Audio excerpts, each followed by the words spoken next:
Welcome once again to the Horses Now podcast, your go-to source for everything in the world of horse racing.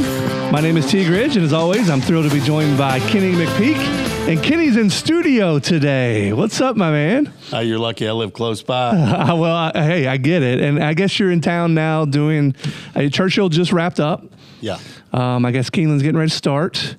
So what's on tap right now for you? Well, I've been a bit of a road warrior. I've been between Saratoga, came back for the yearling sale. Mm-hmm. After the yearling sale, went back I went to Philadelphia to saddle Torpedo A&M. I touched on that already. Yep. I think we did a show since. We did. And then I got home. I think I've been home 4 days. And my wife said, "You're never home. I said, would you stay a little while?" I'll try. But I'm going to be, Keeneland Meet starts on Friday, tomorrow, which we're excited about. And I've got a couple of nice horses running on Saturday. That one in particular we're really excited about, a horse named Handsome Pants. All right, Handsome Pants. Yeah, it's a great name. Isn't it owned by Craig Mackin, who lives here in Louisville, local? Okay. Yeah, and then several horses running on Sunday, and then and more Wednesday, and then I'm off to the sale in England. I'm going to go to a horse sale, Tattersall's yearling sale. I'm going to work book 2 and 3 over there, which is a whole nother adventure. I've done book 1 before, but book 2 is kind of like Keeneland September sale, the second sessions, and you get some younger stallions, younger mares, but more than anything, we go look for the physicals, and then I'm back here. I should be back here by the 17th or 18th. So when you work these books, book 1 is typically the more expensive horses. Book 2 is a little bit less. Book 3 is a little bit less. Is that correct? Well, it depends on the quality of the families. If you've got a young stallion and a young mare, they're going to end up in the later books. But when you've got proven stallions and proven mares and high-quality female families, then those horses end up in book 1. Got it. And or they're presented earlier, and a lot of the bigger money shows up for that, and they're hard to buy. Yeah, I bet. Yeah, so it's actually not my market typically. I tend to be a middle, lower market guy, and I'm proud of that because it's more difficult to do that, I think. Oh yeah. But at the same time, you got a little chance to get a little return on people's money that way. Especially if you hit good, find a good one. Do you see those book 1s become overpriced at times and don't make their money back? Well, that's a battle for dollars there. I mean, it's really tough market to buy in, and you better have somebody that's got very, very deep pockets to buy the high-end horses. And every now and then you'll be able to steal one out of there, but the quality of horsemanship that works those auctions is pretty amazing. Just probably every top agent, trainer in the business are there, and so the talent level for people analyzing those horses is very high. All right, so listen, I think one of the reasons people listen to this podcast is they're trying to pick up some tips, maybe some gambling thoughts. So you said Handsome Pants. Is this is a horse that people need to be putting some money on? I think you're going to hear a lot about him. This is only his second race, but his first race was very impressive here at Churchill. Okay. He wiggled through the pack and finished like a good horse does, and we were ultra impressed. Actually, it was beyond our expectations the first race. Okay. I'm usually happy if they run 4th or better because I'm not a press them hard for the first start, but this horse is a very, very efficient mover. He's by a stallion that we've had success with, Daredevil. Yep. And Daredevil's the son of More Than Ready, and was the sire of Swiss Skydiver. Okay. So we've already scored in that spot, but with the filly, and in this case, I think we've got on our hands a very, very good horse that you could see in Derby preps and fingers crossed. Okay. Derby, Preakness, Belmont. All right. So the topic today, we're going to go over stake races. So I want to dive into what's the difference between these different races. What's the difference between a grade 1, 2, 3? I've got a bunch of different questions on kind of what these different races look like. So first question, what makes a stakes race different from other types of races, and why are stakes races a lot more prestigious? Okay, so when you're racing horses, it's like a step ladder. When you start down at the bottom, you're gonna, that first step usually is a maiden race. And let's say a horse runs several times in a maiden race and they can't break their maiden, then they go down a notch to maiden claiming. Okay. And maiden claiming can be maiden $100,000 claiming, $50,000, $25,000, all the way down to 10 and 5. I mean, they go way down there. And these are horses that typically haven't shown initial talent. Okay. And sometimes you can start a horse in a maiden claiming race and they can step ladder themselves up. Got it. So let's say you break your maiden. After you break your maiden, depending on the time of year, the logical next step is to go into a Never Won 2 allowance race. And if you can win the maiden in the Never Won 2, you might go into another race called a 2 other than allowance. Horses which have never won 2 races other than a maiden, claiming, optional, or starter. And so you almost need to, when you read the program, you need to read the conditions of the race, so that, because the conditions dictate the level these horses are trying to step ladder up, is the best way to explain it. And so let's say a horse runs through the maiden, A other than, or the Never Won 2 and the Never Won 3.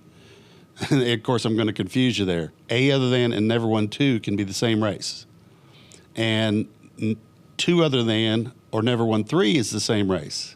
I know your head's spinning. Oh my gosh, it's like you're speaking French right now. So. You know, but if you read into it enough and you start to understand it, because sometimes the racing secretary will write those races so that verbiage is exactly what I said: 2 other than or Never Won 3. Okay.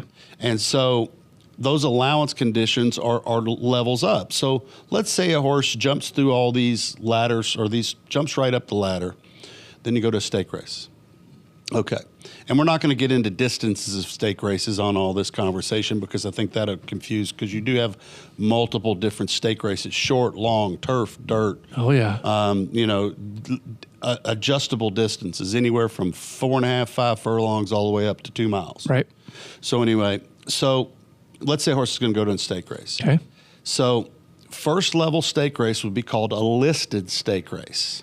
So a listed stake race is well, let me regress. Listed stake race, grade 3, grade 2, grade 1. Grade 3 is obviously less than grade 1. Yes. Less talent. So you're trying to raise yourself up. Mm-hmm. And so a very conservative approach is to run through your allowance conditions, run in the listed stake, then go to grade 3, then grade 2, and grade 1. And so if a horse is able to graduate all those ladders, or those steps in the ladder, that's a very good horse. And so only 3% of thoroughbreds are stakes winners. Yeah, you've hit on that a few times. So Yeah. That's a pretty crazy stat. So that tells you how hard it is to climb that ladder. Yeah, sure. All right. But it also depends upon what age bracket they're in. Like, for example, back to Handsome Pants.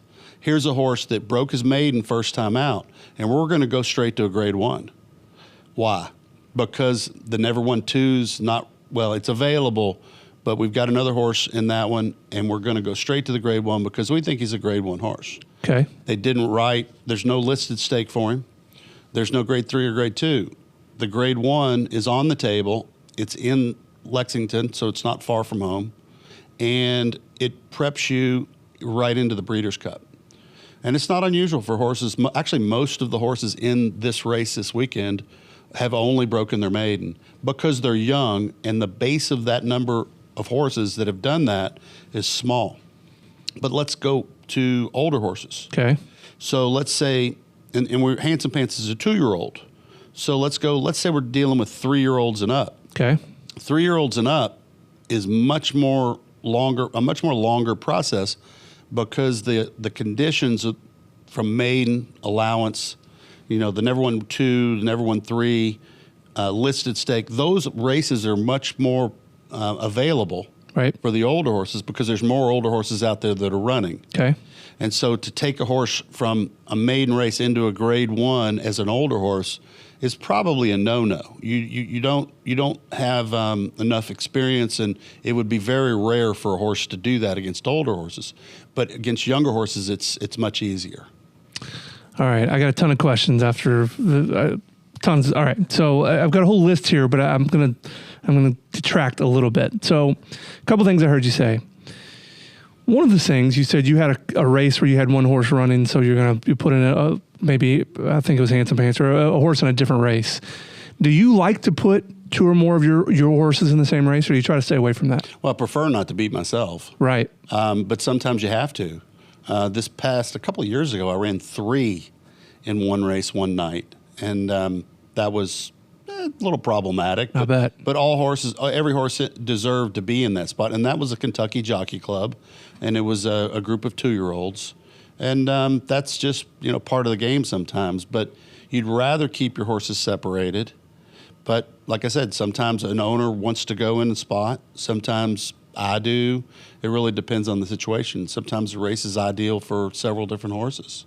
What about when you see, I always remember following the Derby, and then you'd see Baffert or Fletcher or one of these guys have multiple horses in the Derby.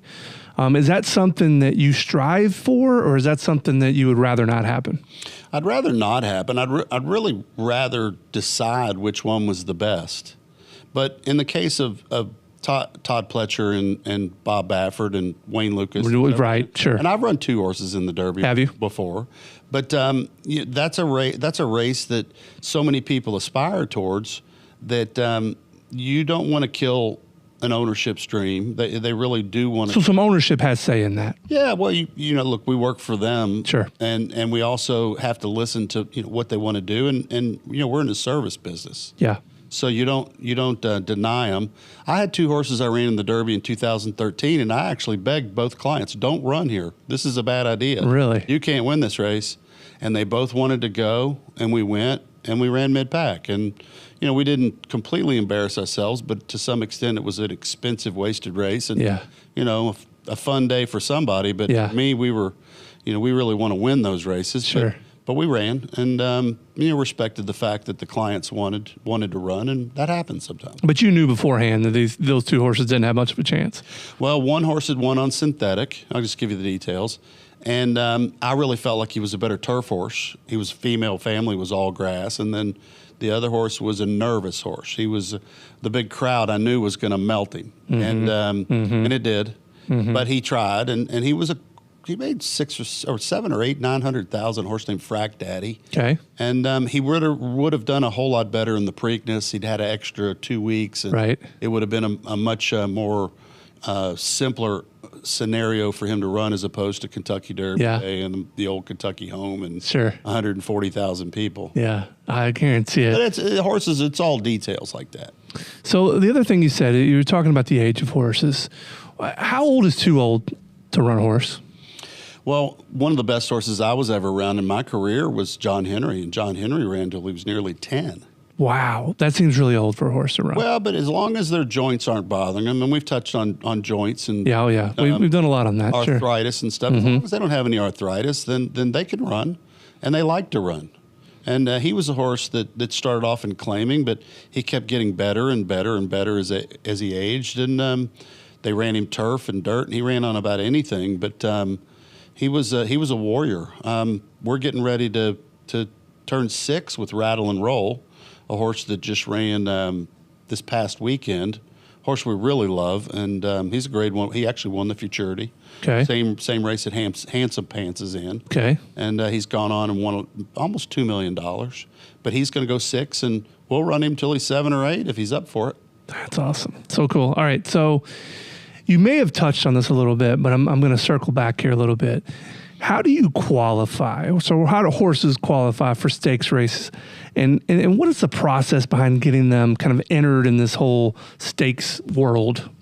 First thing you do, you have to nominate. So the nominations of most of these races is typically 2 weeks out. Could be 10 days, could be 3 weeks. It depends on the racetrack. Okay. And you have to pay a nomination fee, which is anywhere from $100 to $200, sometimes more. So not crazy. No. And so the nomination fee is a pretty simple one. If the race doesn't overfill, then you're going to get in. If the race overfills, and the typical overfilling race is going to be 12 horses. Okay. And if the race overfills, then they typically go by money earned. So whichever horses have been most successful in the racetrack, the best horses get in the race. So the money earned will dictate. Now in the Kentucky Derby is a little different because they have a point system. And you nominate for the Kentucky Derby in January. Right. And then and that's a $600 nomination. Okay. And then you have to pay an entry fee and a start fee. So when we get past this nomination that we first talked about, there's a next stage. So the day you enter, you have to have an entry fee. Okay. Which is typically a percentage of the purse. If it's $100,000, my best guess would be maybe $1,000 to enter. Okay. And then another $1,000 to start. Got it. So there's a fee to get in those. Where's that money go? It goes back to the racetrack. They apply it towards the purse. Okay. Got it. Yeah. And then the maiden races and the allowance races, you don't have to pay anything to enter. For that matter, you get paid in some cases to run. But in these stake races, they do have a nomination fee, an entry fee, and a start fee. Now, if you forget to nominate, which happens, Oh, yeah. then you have basically a late entry fee. Okay. And sometimes they double what the normal entry fee would be. Because you didn't nominate to begin with. Yes, yeah. It's called supplementing. Okay. So if you have to supplement, but usually that's not too bad. But you better, if you forget to nominate, you better think you've got a pretty good shot. But we work hard to try to never miss a nomination. So you said 12 horses is the normal number. Why is the Derby so many? Why is the Derby 20 or 20 plus? You know, you'd have to ask Churchill Downs executives going way back, because they switched it.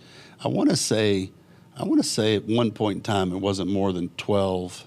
And then I think the demand for the race and the demand for people wanting to enter, and probably people were disgruntled that they didn't get in at one point, they decided to expand the field. And I do think that the difficulty of that race is increased dynamically by the 20-horse field. Right. It's a totally different dynamic, You right? can have the best horse and be unlucky. Yeah. I mean, you can have a good horse and be. My horse was in a sense somewhat lucky by Rail Trip and Mystic Dan. yeah, and then Forever Young and Sierra Leone had to go wide, and they covered a lot more ground than we did, but you know they still pay us. Wow, it's pretty awesome. It's pretty cool. Now, do you prefer a certain number of horses in a race? Well, shorter field, obviously better shot, but the racetracks really try hard to get those races to fill with a good quality group of horses, and sometimes, well, I'll give you.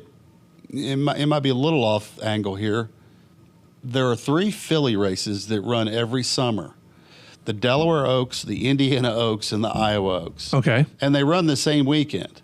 Okay. And so it's very hard for those 3 different racetracks To fill a really good field. Yeah, I mean, Iowa, Indiana is not, they border each other. Yeah. And then Delaware, we can ship to too. Yeah. And I've had years I ran a filly in all 3 the same weekend. Okay. But what that does is that dilutes the fields. Sure. And the fields are shorter, and then it maybe gives an opportunity for a filly that you want to get black type for, and we're going to get to that on stakes races after I explain this, to get the black type. And that's important to especially fillies and breeders of horses. So these stakes races we're talking about, and I don't want to get ahead of your questions. No, it's okay. So we can backtrack here. When we're reading a catalog, when I'm reading a sales catalog, it's going to give me the female family, the first dam line, and it's going to tell me who are the stake horses in this family. So when I run first, second, or third in a stake, that horse gets small black type for third, small black type for second. It gets bold black type for a stakes win. Okay. And so that increases the value of a horse and its family when one of these horses wins a stake race. And specifically, you want to see G1, 2, and 3 in the female family dictates the quality of the family. So that's why the stakes races are so important, because it contributes to the pedigrees and the lineage. Now, who determines what's grade 3, grade 2, grade 1? There's a committee that sits down and says, okay, this race was tough this year, or this was too easy 5 years in a row. And then they decide, it's called the American Graded Stakes Committee. Okay. And they dictate whether that race is going to be downgraded, upgraded, or remain the same. And what they try to do is to keep a number that's consistent with the number of horses racing, so that each year the number of graded stake races available is consistent. Mm-hmm. And so you've got a race has to run, I want to say a minimum of 3 years. I don't think they've changed this. It has to a minimum of 3 straight years it has to run And then they start analyzing the quality of the competition in that race, and then they determine whether it's grade 3, grade 2, grade 1. That's crazy. So, okay, how many grade 1 races are there? Oh, Is it a bunch? I'm gonna have to come back with those numbers, but It's a lot. not that many. No, for that matter, no. I'm gonna say there's 400 or 500 graded stake races nationally. Okay. Matter of fact, And that's 1, 2, and 3? next time we do a show, I'm going to get those numbers Okay. for you, because I can make a couple of phone calls and have that real easy. But there are some established grade 1 races in the United States that are obvious ones: the Kentucky Derby, the Right. Preakness, the Belmont, Right. Breeders' Cup races. Right. Even Breeders' Cup had to wait 3 years to get their new races graded. And so they had to go through that process. Like the Breeders' Cup Juvenile Fillies Turf and Dirt was a race that they brought in after 25 years of the Breeders' Cup, and they had to get 3 races into those horses, and then they became graded. So there's some hoops to jump through for a racetrack to get a graded stakes race. Where does the Oaks fall? Oh, grade 1 for sure. That's a grade 1. Yeah, absolutely. Travers, grade 1. Grade 1. Gotcha. So I've always wondered this. Obviously, being a novice and knowing the Kentucky Derby and knowing obviously the Preakness and the Belmont and the Oaks, where does the Breeders' Cup fall in all this? Because I've always heard the Breeders' Cup is extremely prestigious and it's all the best horses, and every race the day of the Breeders' Cup is apparently really high-end horses. Talk to us about the Breeders' Cup a little bit. Well, absolutely great idea that came to racing in the 1980s. And I want to say the first year was 1984. Okay. And what it did was, actually, I can't stand the name Breeders' Cup, because I think average person doesn't understand what's Breeders' Cup. Yeah. That could be anything, dogs, cats. But I agree with that. It really should be called the World Thoroughbred Championship or the North American Thoroughbred Championship. Which makes a lot more sense. Yes, but they've named it the Breeders' Cup, and it's kind of stuck, and it is an iconic event, but it covers all categories: sprinters, routers, 2-year-olds, 3-year-olds, 4-year-olds. Actually, 3-year-olds have to run against 4-year-olds, and it's held at the end of the year. And you get when the end of the year comes, there are many trainers that plan their whole year to get a horse to the Breeders' Cup. So it's the championship at the end of the year. Yeah, it's the World Thoroughbred Championship. Well, when you say World Thoroughbred Championship, it is, but it isn't. It's actually North American, because a lot of horses will come out of England, France, Ireland, but no Southern Hemisphere horses compete in this race or these races. Is there a reason for that? Well, you're switching hemispheres. When you switch hemispheres, that's a whole nother topic. Okay. When you come from Southern Hemisphere to Northern Hemisphere, the climates or the seasons are backwards. Yeah. So when a horse moves, it's very difficult for them to Makes sense. acclimate. And maybe you could do it running a horse off a plane. Right. You might be able to go Australia into Los Angeles, but it just depends on the horse and the timing and what they can handle. But the Europeans come over for these. The Japanese are coming full force this year. Yeah, they're big in the Breeders' They're Cup. coming full force. I think I read a list yesterday. There's over 20 Japanese horses that are plotting to come to the Breeders' Cup, and this is their goal. Is that's the pinnacle for them, is to win some Breeders' Cup races, and they've been doing it. They won a couple in the last several years, and they're going to come in with a top 3-year-old, the horse that was third in the Derby. Forever Young, and they've got some incredible. Well, I've sold them 5 of my Grade 1 winning mares, and they come and they pay for them, and that's a good thing. But Southern Hemisphere is a whole nother deal. Where do the Saudis run? I know that the Saudis are huge in horse racing, but we haven't talked about them much. Are they getting out of it? Or are they still prominent? Oh, they're very prominent. Yeah, I've got a couple of Saudi clients, and the racing there. It's a little problematic because of the weather. Okay. There's certain times of year that it's very difficult for them to race because of the heat. I've spent time in Dubai. I've actually got an invitation to Bahrain this coming November, which is a trip I'm probably going to take.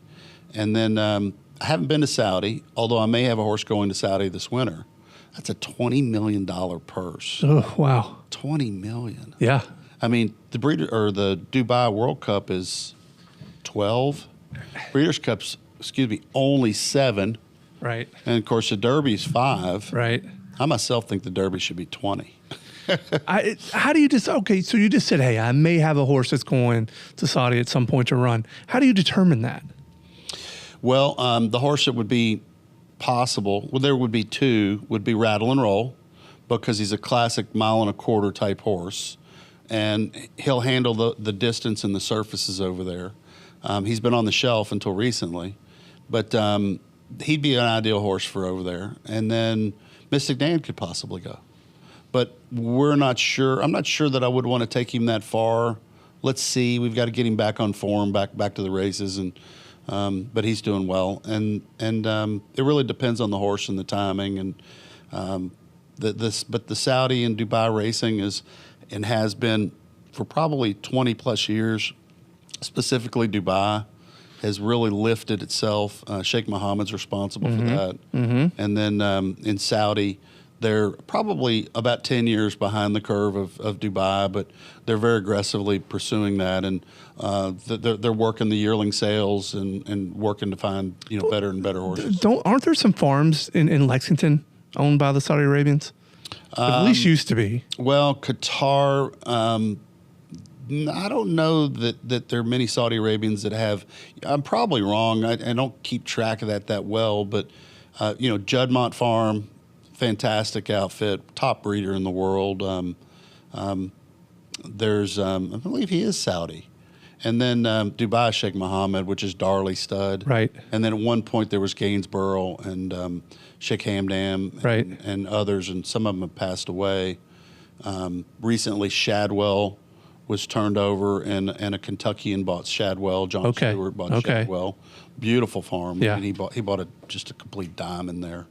But it really just depends, and it's a great place to raise horses, obviously. And if they're really, really serious, there's going to probably be more and more of them doing it. Now, is there a road or a path for Thorpedo Anna in the Breeders' Cup? She's already gone down that path. We planned her to race at Parks, which is the cotillion. She had a bit of a troubled trip to win that race, but that was her last race prior to the Breeders' Cup, and she's going to have a workout Saturday. And she's what I'd call a Saturday morning, breeze schedule. She's done that all her career, and she'll go to the distaff. So the distaff would be the fillies and mares, 3-year-olds and up fillies and mares, and she's probably going to have a couple of good fillies, her main competition, but I don't think that's going to be a big field. I'm real excited. I've not won a Breeders' Cup race. I've actually really, yeah. I've been Ricky Bobby in those. Wow. Okay. I've had I think 6 seconds and 9 thirds. Oh wow. And right at 30 starters. I think I have the worst Breeders' Cup record. Well, hopefully we can change that here soon. I'm 50% in the money, but I've never won a race. Well, if any horse can do it, it's Thorpedo for sure. Made a lot of money racing in the Breeders' Cup, but yeah, it's been one of those things. But of course, I was over in the Derby and Oaks. We got that out of the way. Yeah, in 1 year. Exactly. Back-to-back days. Yeah. So, what factors do you consider when you're deciding what stake races to target specific horses for? Obviously, distance is a big deal here, but is the, let's see, what word am I looking for? Are the conditions, or is the surface, is any of that a factor? Well, timing, logistics. Like you wouldn't want to go a long way for a horse. Like you wouldn't want to take a horse from Kentucky to California for a race that you were guessing. You want to have an idea what kind of competition you're going to be up against. And usually local horses run in local graded stakes. Got it. And it really depends.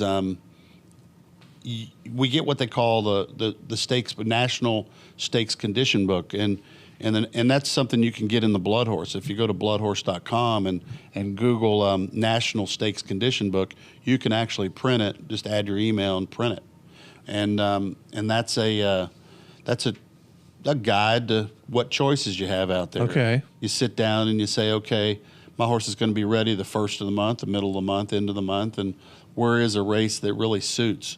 But you really want to go through those conditions, those step ladders first if you have to or you can. And like I said, it's not unusual for a horse to go from maiden to a grade 1 in two-year-old year. But otherwise, it's much more difficult.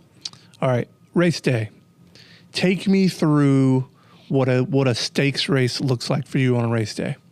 What are you doing as a trainer to get that horse prepared? I'm going to apologize. I don't do anything different than I did with them when they ran in their maiden race. We keep it consistent. I had a client one time, you don't do anything different with your claimers than you do your stake horses. I said, well, you treat them all well. Yeah. So you get them all ready the same. And then once you've done that, whether it's setting bandages or bridles, blankets, that's something that is a detail no matter what level you're racing at. So no, we don't necessarily change anything. When a kid was playing high school football, college football, pro football, he still put on his socks and his shorts and his helmet. Sure. And he went out there, just happened to have more talent at each level to reach it. So, but to regress a little bit, I want to talk a little bit more about graded stake races. Yeah, please. For those that really want to know more about the sport, graded stake races are only a United States thing. Group races in Europe, South America, even Australia, they call them group races. Okay. So there can be some confusion if you run in a group 3, a group 2, a group 1, it's the same as grade 3, grade 2, grade 1. Okay. So those races, once again, and I'll use England as an example. They have a board over there that also does a similar analysis of these races and what qualifies as group 1, 2, what level 3. They are. Yeah, and I believe that's Weatherby's that does that. Okay. Or the BHA. But all across Europe, they have the same similar pattern. And so when you read a catalog page from a sale, you're going to see group graded if the families are both if it's an international page. Okay. And usually most all the pages are international. Right. Because horses go worldwide all the time because you want to cross the pedigrees.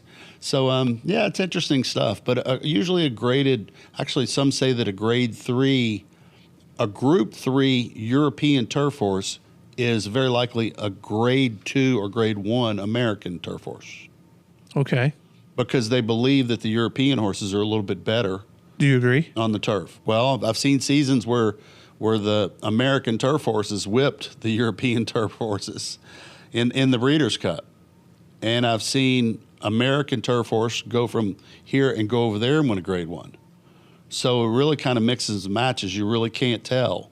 But, it's great. It's a great thing to try to handicap it out and figure out who does have the better. And like I said, there's a lot of back and forth between the bloodlines and a lot of international business happens.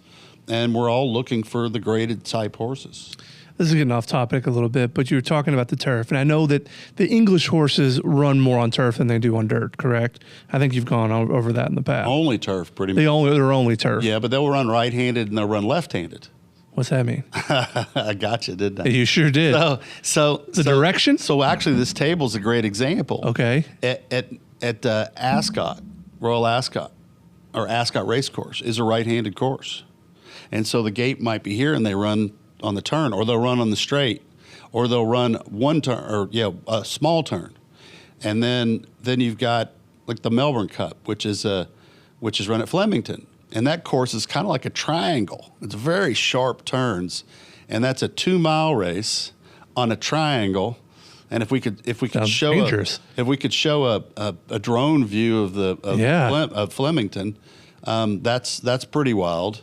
And they go left there, and then Epsom Derby is a left-handed.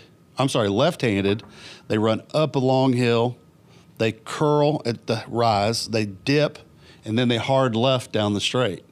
And that's considered probably the mother of all races is the Epsom Derby. That's completely different. So you actually run uphill and then downhill? Oh, yeah. No, it's a roller coaster. Oh, my goodness. Yeah, but it's a great race. I've walked that course. I've walked Ascot and Epsom. That's neat stuff. I've actually walked Flemington in Australia, although I've never run a horse in Australia. But, all these courses. And if actually I'm going to tell you, American racing is a little boring compared to sounds like it. European racing. European racing, London is a great place to race. Yeah. If you ask me, I can't imagine the logistics of an English trainer, but Monday they run at Windsor. Yeah. which is a figure 8 racetrack.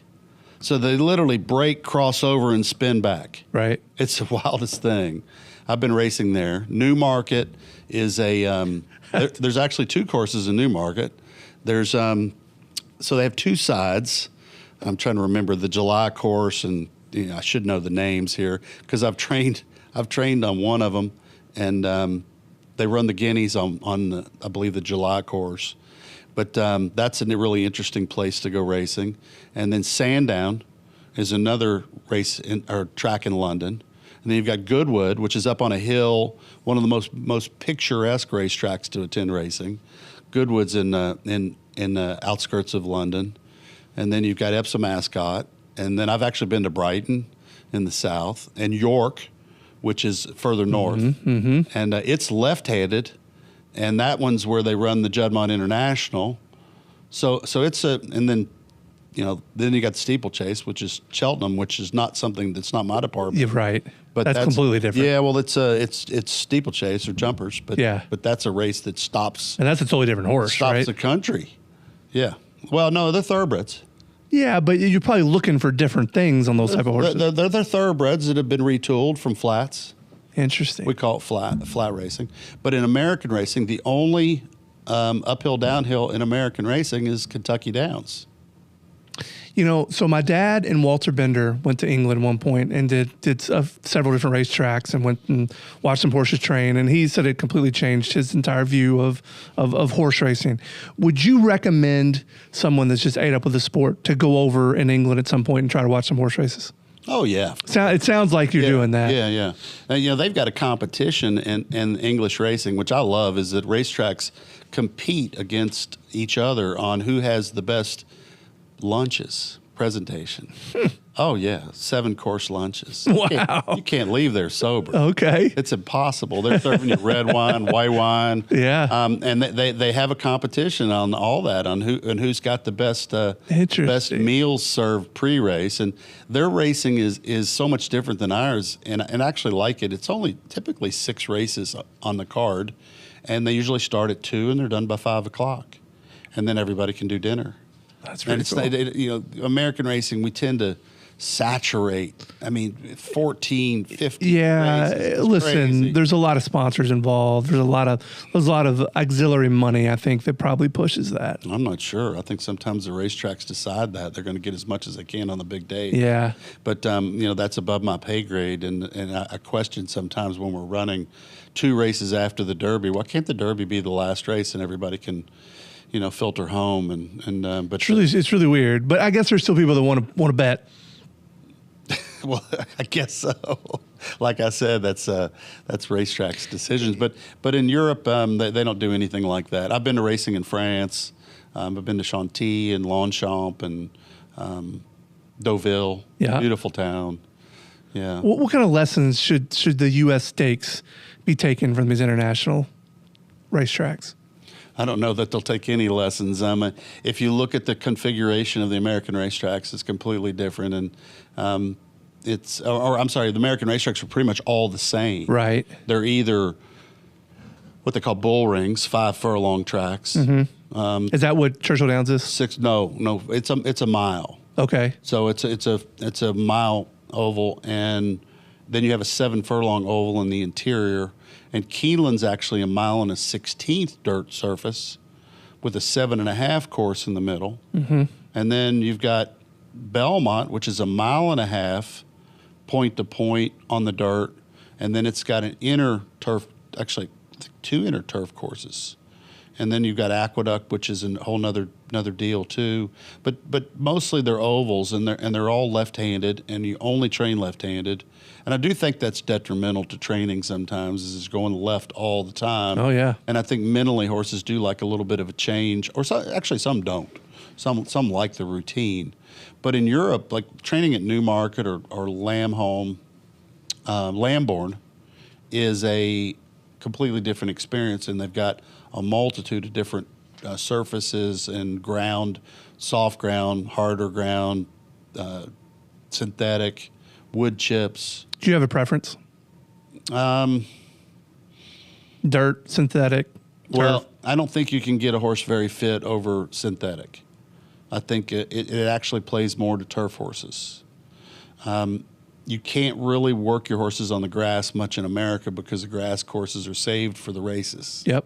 So you have to work a turf horse on the dirt typically, unless you get permission from the track to work on the turf course. Yep. But then they don't like a lot of that because it wears out the turf. It tears out the course, sure. Yeah, and they've had a lot of trouble with the turf course here at Churchill. Gotcha. A lot. They refigured it or they redid it, and they've had some problems with the footing and a whole nother deal. But another country, I mean, I've been racing in Brazil.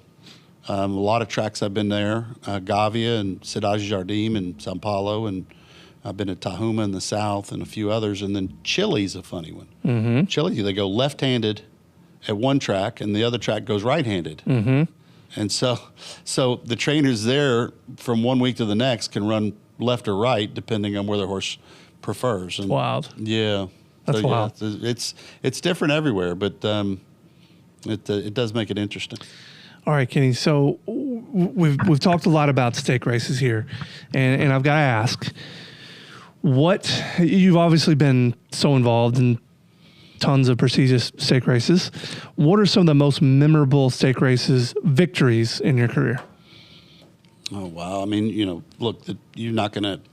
Derby Oaks I might never reach that height. I should have mic dropped the next day. Yeah. I mean, that's a great point. Yeah, that was crazy.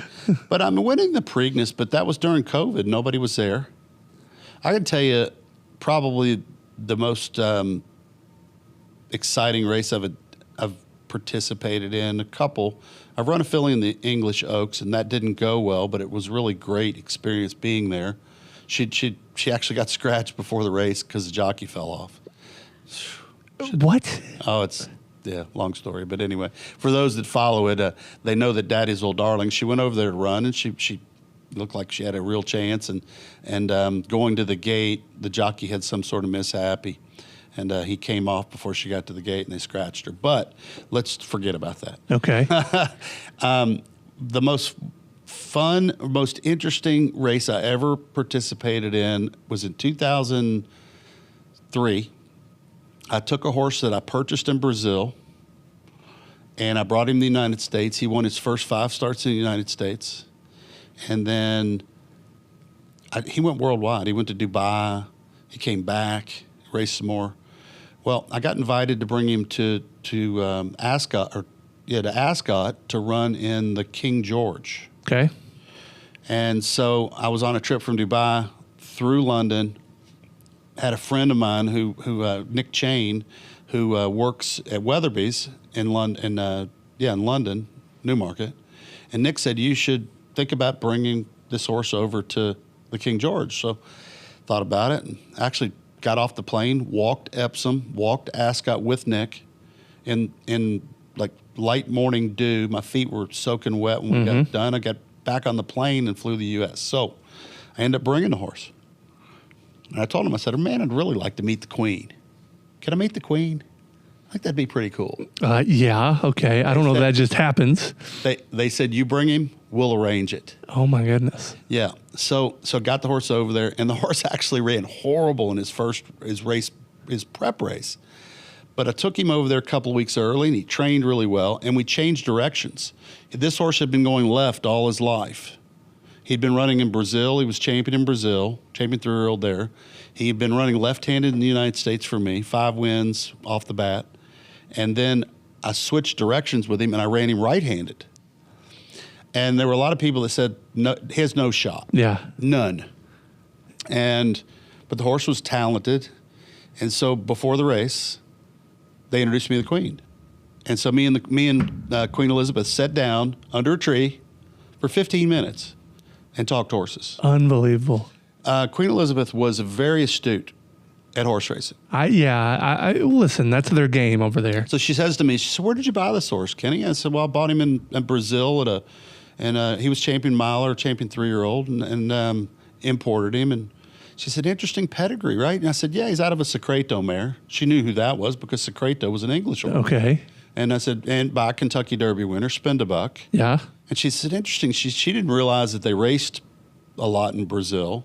So here I am with a Brazilian bred. I'm sitting with the Queen, and And I ended up meeting her 3 times in my career before she passed away.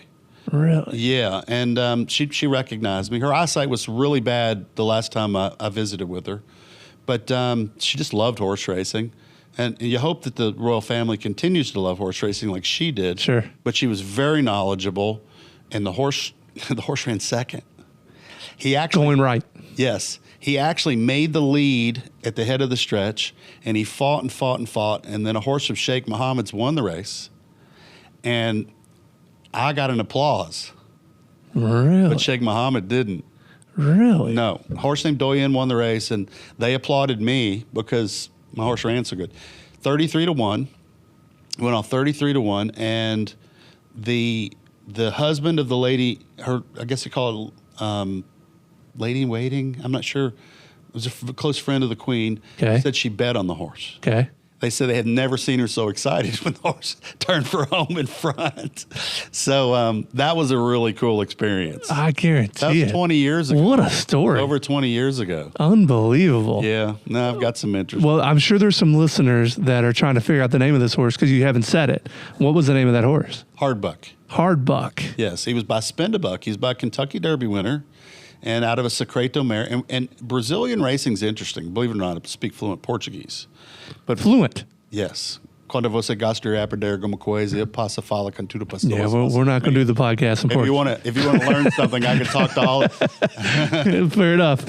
If you want to learn something, I can talk to all the people easily. But I learned verbs and who. Is that because a lot of the backside guys speak that? Well, it's a longer story than that, but I enjoy that country. Okay. I haven't been in 5 or 6 years, maybe pushing 7. But with COVID, haven't been back in a long time. A lot of good Brazilian friends, but to talk about the Brazilian horses, Brazil at one point imported a lot of English and French female families, so a lot of them were good quality grass families, and I believe that they're at the time during maybe the height of Brazilian economy, they were able to bring in some really quality female families, and those still exist down there. Right. And then they brought Spendabuck to Brazil because he was kind of a flop in the United States, and as a very talented outcross stallion, he mixed really well with the Brazilian mares. And so he was actually top stallion in Brazil late in his career. Interesting. Yeah. And actually was around Spendabuck when he was young. I saw him when he was a yearling. That's another story. Man. Yeah. I'm getting old. Kidding. Anyway. Tell you what, though, man, your memory and the recollection on the names of horses, and it's pretty remarkable. Let me tell you the story on Spendabuck while we're on it. Yeah, please. Might never come back around to it. Please, let's do it. So the horse, this horse won the Kentucky Derby. Was it 1983 or 84? Well, I knew the name, so right. Yeah. Okay. So So Spendabuck was the Derby winner. Yeah. Okay, that's So what I thought. So I was in Kentucky. I was in college, and these 3 horses ended up in a bankruptcy case. And so me and my father went out and looked at them, not knowing, they were just yearlings. Okay. And they were in this bankruptcy, and they ended up going up for auction, and they were sold. He was sold as a yearling out of this bankruptcy, but I actually looked at him in a paddock when he was 1 year old, and of course, who would have known? But I wasn't smart enough then to spot him. But Would you have spotted him now? might have. Yeah. although his confirmation, and very specifically, was a little bit the way he set his hocks was a lot different than most horses, but he was extremely fast, and he was a buck passer sire line. Buckaroo was his sire, but Okay. The speed was there, and I don't think he was an obviously gorgeous horse, but had immense talent. He was powerful. Golly. So you guys didn't buy it, but you looked at him. Yeah, in the I bankruptcy. looked at him, and he ended up selling for only $12,000. Wow. Yeah, Could own Spendabuck. yeah. That's crazy. Kenny, this was awesome, man. Anything else you want to add on the whole graded races before we get out of here? I don't think so. I think that when people go to the races, take time to read the conditions, because then you'll understand the step ladders of it all. And so you understand how difficult it is to rise up. And the other thing to do, if you take the time to learn how to read the racing form of those stakes races, there's a couple things left here. The racing form is going to give you an idea of how that horse step laddered up up the ladder. Okay. And then it gives you an idea of how they got there. Horses just don't zip up that thing. They gradually work their way up. And then the other thing is that when you go to a stake race, take the time to visually look at the horses. Get out there, take your form or your program, and preferably a racing form, because you get a lot more information out of that. Whether it's the daily racing form or the Equibase PPs, or there's different Bristnet PPs. But when you look at those past performances, and you look at the breeding, and you look at the physical, you start getting an idea of the pattern of what type of horse you're looking at. And when you're looking at turf horses are going to look different than sprint or dirt horses and route horses. And so there's a you begin to get an idea. And the stakes races are the best way to learn about the thoroughbred, because those are the good ones. Right. And that's what you're after, is a really good one. And then you start noticing, as you analyze stakes races, then you start noticing the average horses, what they look like. And it's, there's definitely an art to it. Sure. It's not just throwing a saddle on them and running a circle. There is a method to the madness, and that's what makes the sport so great. Kenny, thanks so much. And once again, thank you for listening to this episode of the Horses Now podcast. Kenny, what's our sign off? See you at the races. See you at the races.